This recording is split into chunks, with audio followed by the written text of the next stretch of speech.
नमस्कार दोस्तों, आज हम लोग देखेंगे कि अगर आपके पास निवेश के लायक 1 लाख रुपये पड़ा है तो वह उसे हम जो डिफरेंट साधन में इन्वेस्ट करेंगे, जो हमारे पास इन्वेस्ट करने के लिए जो साधन है, उन साधनों में अगर इन्वेस्ट किया जाए तो हमें कितना रिटर्न मिलेगा आगे आने वाले लंबे समय में लिए।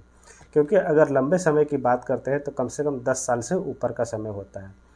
यहाँ पर हम लोग आज डिस्कस करेंगे कि अगर आप किसी के पास निवेश करने लायक 1 लाख रुपया है तो जो हमारे देश में निवेश के साधन है, जैसे saving account, fix deposit, recurring deposit, तो इस तरह के जो साधन है इसमें से अगर छोड़ देते हैं इन्वेस्टमेंट को तो कितना कितना बनेगा, इसके बारे में आज हम लोग चर्चा करने वाले हैं इस वीडियो में। तो सबसे पहला जो इन्वेस्टमेंट जो सिखाया जाता है हम लोग के माँ बाप की तरफ से कि भाई ठीक है, एक जाइए बैंक में सेविंग अकाउंट ज़रूर खोलिए, पोस्ट ऑफिस में सेविंग अकाउंट ज़रूर खोलिए। वहाँ पर खोलते हैं तो वहाँ पर बहुत ही कम लो इंटरेस्ट रेट मिलता है, बहुत ही कम इंटरेस्ट मिलता है। तो परंपरागत निवेश में हम लोग आगे बढ़ते हैं तो वहाँ पर देखेंगे कि फिक्स डिपॉजिट, रेकरिंग डिपॉजिट जो हम लोग के माता पिता करते आ रहे हैं वहाँ पर इन्वेस्ट करते हैं तो थोड़ा अधिक रिटर्न मिलता है। उसी तरह से LIC हो गया, PPF हो गया, सुकन्या समृद्धि योजना हो गया, किसान विकास पत्र हो गए, यहाँ तक ये सभी परंपरागत निवेश है। इसमें जो है फिक्स्ड इंटरेस्ट रेट आपको मिलेगा। एक बार जो इंटरेस्ट रेट हो गया, गवर्नमेंट की पॉलिसी के अनुसार से थोड़ा बहुत इधर उधर चेंज हो सकता है, अन्यथा इनका रिटर्न जो है एज इट इज़ रहता है बना हुआ साल दर साल तक। अभी तक जो लेटेस्ट न्यूज़ है उसके आधार पर देखा जाए तो FD, LIC, FD, PPF, Sukanya Samriddhi योजना, इस सभी का जो इंटरेस्ट रेट है वह हर एक क्वार्टर में बदलते रहते हैं। वहीं पर सेविंग बैंक अकाउंट का इंटरेस्ट रेट RBI के गवर्नमेंट के द्वारा, RBI के द्वारा यहाँ पर जो है कंट्रोल किया जाता है। उसके आधार पर ही यह डिसाइड किया जाता है कि सेविंग बैंक अकाउंट का इंटरेस्ट रेट कितना होगा। प्रत्येक बैंक का जो है अपना अलग अलग होता है, किसी में हायर इंटरेस्ट रेट होता है, किसी में लोअर इंटरेस्ट रेट होता है। लेकिन वह भी इंटरेस्ट रेट जो होता है ना, हायर और लोअर, वह भी एक तरह से देखा जाए तो आपको यह किसी बैंक में जो है डिपॉजिट आपका जितना होगा उसी के आधार पर इंटरेस्ट है। अगर डिपॉजिट आपका कम है तो इंटरेस्ट रेट कम मिलेगा, डिपॉजिट ज़्यादा है तो इंटरेस्ट रेट आपको ज़्यादा मिलेगा। तो आज की वीडियो में हम लोग देखेंगे कि इन सभी निवेश में अगर हम लोग लंबे समय तक के लिए बना रहे तो कितना मिलेगा। सबसे पहले बात की जाए अगर सेविंग बैंक अकाउंट की, तो आज के डेट में अगर सेविंग बैंक अकाउंट में अगर देखेंगे तो 2.75 से 5% के आसपास, या किसी किसी बैंक में थोड़ा ज़्यादा मिल जाता है, किसी किसी बैंक में, हालांकि वो भी धीरे धीरे अभी कम कर रहे हैं। उसके बाद रेकरिंग डिपॉजिट और FD की बात करेंगे तो वहाँ पर 5 से 9% के आसपास, और LIC की बात करेंगे तो 4.5% से लेकर के 6.5% की बात की जाए। तो लंबे समय की जो बात हम लोग करते हैं ना, अगर मान लीजिए इसी इंटरेस्ट रेट को अगर कम, मतलब इसी इंटरेस्ट रेट से आप बने रहे तो फिर कितना रिटर्न मिलेगा। सबसे पहले हम लोग देखेंगे सेविंग बैंक अकाउंट में, जहाँ पर कि आपका इंटरेस्ट रेट मात्र 2.75 के आसपास से शुरू होता है और 3-4-5% तक जाता है। अगर 2.75 आज के डेट में अगर SBI सेविंग बैंक अकाउंट की बात की जाए तो 2.75, तो यहाँ पर आप देखेंगे आपका जो 1 लाख का इन्वेस्टेड अमाउंट है वह बढ़ करके 1,82,000 हो गया। इस पर इंटरेस्ट कितना मिल रहा है? 81 लाख का, लगभग 81-82 लाख का। ये कितने समय में? 22 सालों में। ठीक है, सुनने में तो अच्छा लगता है कि भाई ठीक है, कुछ नहीं किया तो कुछ तो किया, वहाँ पर तो कुछ तो बन रहा है राशि। इसके बाद आता है परंपरागत निवेश, जैसे कि RD, रिकरिंग डिपॉजिट जो करते हैं, जस्ट लाइक SIP जैसा होता है ना, हर एक महीने कट के जाता है।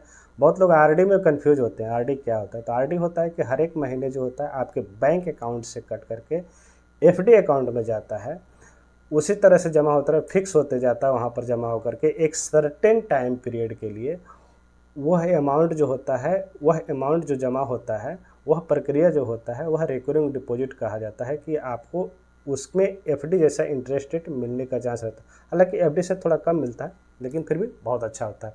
अगर कोई किसी एक मुश्त अगर करने के लिए नहीं है किसी के पास, तो वह धीरे धीरे करके RD में इन्वेस्ट कर सकता है, सेम लाइक SIP जैसा होता है।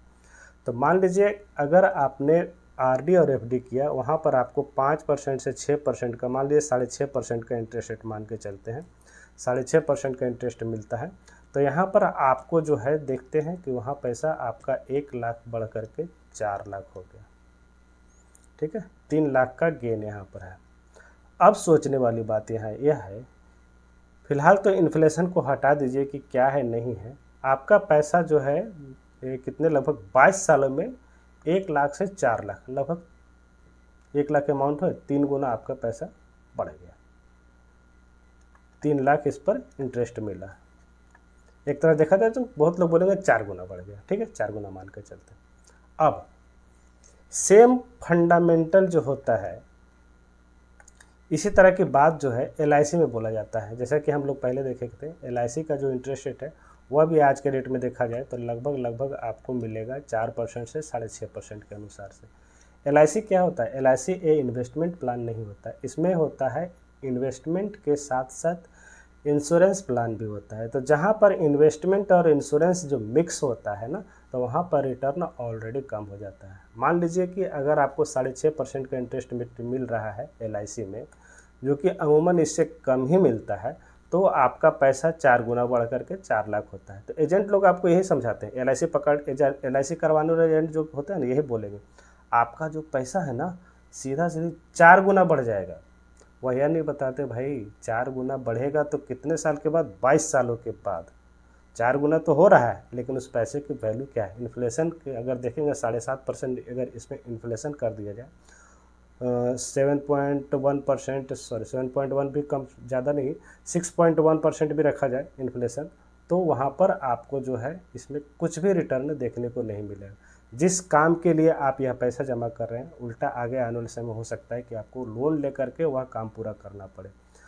तो इंडोमेंट प्लान जो होते हैं, खास करके जितना भी इंडोमेंट प्लान डिजाइन किया गया है, इंश्योरेंस कम जो इन्वेस्टमेंट का जो प्लान होता है, वह इस तरह से डिज़ाइन किया जाता है कि इंश्योरेंस का भी कुछ प्रोडक्ट मिले। जैसे आपकी डेथ हो जाती है, कुछ हो जाती है, तो नॉमिनी को सम एश्योर्ड मिलेगा। अगर जीवित रहे तो फिर जितना का मैच्योरिटी प्लान है वो आपको मैच्योरिटी वैल्यू आपको मिल जाएगा मैच्योरिटी के समय में। तो क्योंकि इस तरह के इन्वेस्टमेंट में बहुत ही कम रिटर्न मिलता है, तो कोशिश कीजिए अगर ऐसा ही प्लान लेना है तो दोनों को अलग अलग कर दीजिए, इन्वेस्टमेंट अलग कर दीजिए और लाइफ इंश्योरेंस अलग कर दीजिए ना। दोनों में अच्छा खासा आपको बेनिफिट हो जाएगा। एक अच्छे सम एश्योर्ड का आपको लाइफ इंश्योरेंस मिल जाएगा और उतने ही पैसे में आपको इन्वेस्टमेंट भी अच्छा हो जाएगा और आपकी रकम भी अच्छी तैयार हो जाएगा। अब यहाँ पर से थोड़ा ऊपर चलते हैं तो सुकन्या समृद्धि योजना और PPF की बात करते हैं। तो PPF वगैरह में बात किया जाए तो वहाँ पर लगभग ऑन एन एवरेज 7.1% का भी रिटर्न मिल रहा है। सुकन्या समृद्धि योजना में भी देखा जाए तो 8.2% का रिटर्न आपको देखने को मिलेगा। आगे चलेंगे तो PPF में हो गया 7.1%, सॉरी PPF में 7.1%, सुकन्या समृद्धि योजना में हो गया 8.2% और किसान विकास पत्र में 7.5% का रिटर्न आपको देखने को मिल सकता है। PPF 7.1, सुकन्या समृद्धि योजना 8.2 और किसान विकास पत्र 7.5। इसे डिटेल रूप में देखेंगे कि अगर 22 सालों में इस तरह का इन्वेस्टमेंट में अगर रकम रखें तो कितना बनेगा। तो सबसे पहले बात करेंगे हम लोग PPF की बात करेंगे, जो करेंट का इंटरेस्ट चल रहा है 7.1%।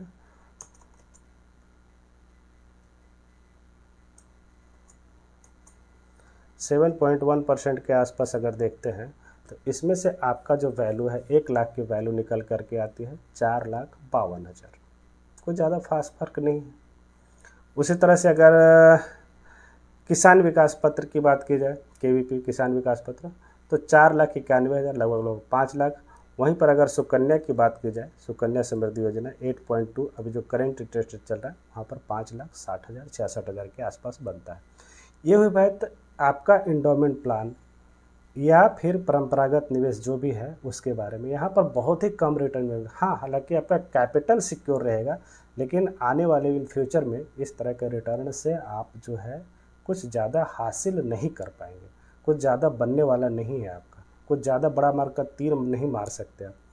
अब रही बात कि भाई ठीक है, इन सभी साधनों में तो ठीक है, आप तो करें क्या, कुछ ना कुछ तो आगे करना होगा इन्फ्लेशन को बीट करने के लिए। तो आपको फिर नए परंपरागत निवेश से हट करके नए निवेश देखना होगा, जैसे कि म्यूचुअल फंड, स्टॉक मार्केट। अगर किसी को कुछ भी समझ में नहीं आता है ना, तो जैसे RD कर रहे हैं ना, RD कर रहे उसी तरह से SIP कर दीजिए, 1,000 रुपया, 2,000 रुपया, 5,000 रुपया का। अगर मान लीजिए 1 लाख रुपया नहीं है तो करके छोड़ दीजिए, देखिए बहुत अच्छा रिटर्न बनेगा। एक डाटा मैं आपको दिखाता हूँ आगे म्यूचुअल फंड और स्टॉक मार्केट में जाने से पहले। एक डाटा देखिए, कितना सुंदर डाटा यहाँ पर दिया गया है, कितना अच्छा रिटर्न निकल करके आता है। लोगों को समझ में आता है कि भाई कैसे पैसा बनेगा मार्केट में कि नहीं बनेगा।